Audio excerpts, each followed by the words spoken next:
Hello students, I'm Ujjwal from English Orator and today we are going to discuss a poem for class 10 CBSE students, that is Fire and Ice by Robert Frost.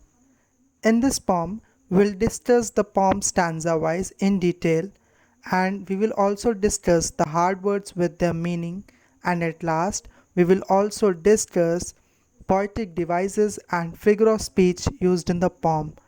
I'll explain you the poem stanza wise in Hindi and we will also see the introduction of the poem to understand it much better. With this, let's start the explanation of the poem Fire and Ice. Before explanation of the poem, let's see an introduction of the poem to understand it much better. This poem was published in December 1920 in Harper's Magazine. ये poem दिसंबर 1920 में Harper's नाम की एक magazine में publish हुई. In this poem, poet has discussed the end of the world. इस poem में poet ने इस संसार के अंत के बारे में बात करी है. In this poem, fire symbolizes desire and wants of human beings, whereas ice symbolizes hate.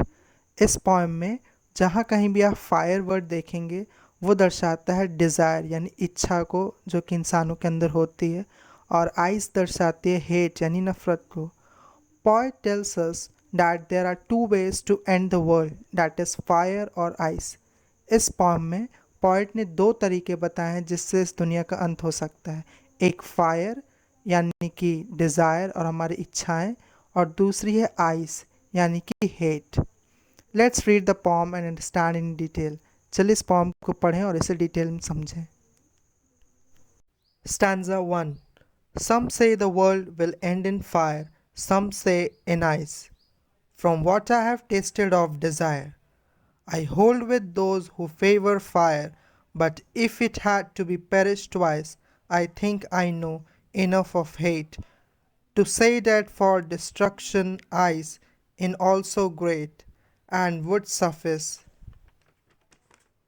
इस poem में एक प्रोफाउंड आइडिया बताया गया है कि किस तरह दुनिया का अंत हो सकता है, चाहे आइस से या फिर फायर से.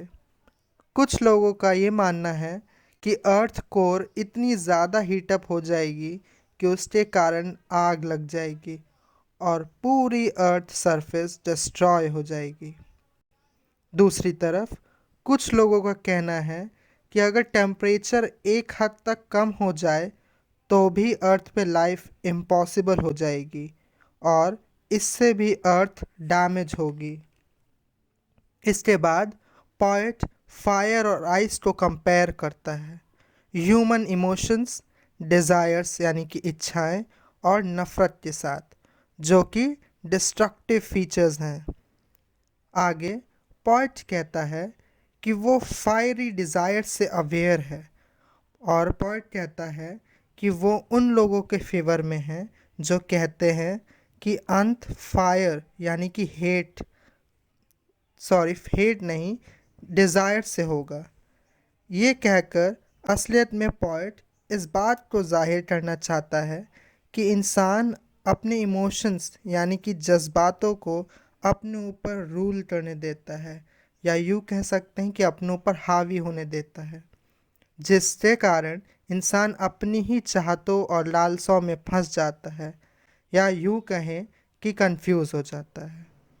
आगे पोएट कहता है कि फर्स्ट ऑप्शन यानी कि फायर को बिना नज़रअंदाज किए बोलता है कि अगर मान लो कि दुनिया का अंत दो बार होना हो तो आइस यानी कि हेट भी बराबर का रोल प्ले करेगी दुनिया को ख़त्म करने में. यहाँ पर पोएट आइस और हेटर्ड में एक कॉन्ट्रास्ट यानी कि अपोजिशन दिखाने की कोशिश कर रहा है. इंसान की इनसेंसिटिविटी और नफ़रत में इतनी ताकत है कि वो खुद को अंदर से बर्बाद कर सकती है, और इसीलिए स्लो और स्टीडी इसका असर भी हम पर वैसा ही पड़ेगा जैसा कि हमारे डिज़ायर्स का हम पर पड़ता है. तो अगर हमें फायर और आइस में ऑप्शन दिया जाए तो आइस भी उतना ही अच्छा रहेगा जितना कि आग है दुनिया को खत्म करने के लिए। Now let's see the figure of speech or poetic devices used in the poem. Rhyme scheme is ABA, ABC, BCB. Next, assonance. It is repetition of vowel sounds in the same line. Next, alliteration. Alliteration is the repetition of a consonant sound at the start of two or more closely placed words. Next, imagery. Imagery is used to make readers perceive things involving their five senses. Next, anaphora. The repetition of a word or expression at the start of two or more consecutive lines. Next, personification. Personification is to give human qualities to inanimate objects. Next, enjambment. It is defined as the thought or clause that does not come to an end at a line break, rather, it moves over to the next line. So, with this, we come to the end of the poem, and I hope it helped you. If you like this video, then like, subscribe, and share. Thank you for watching.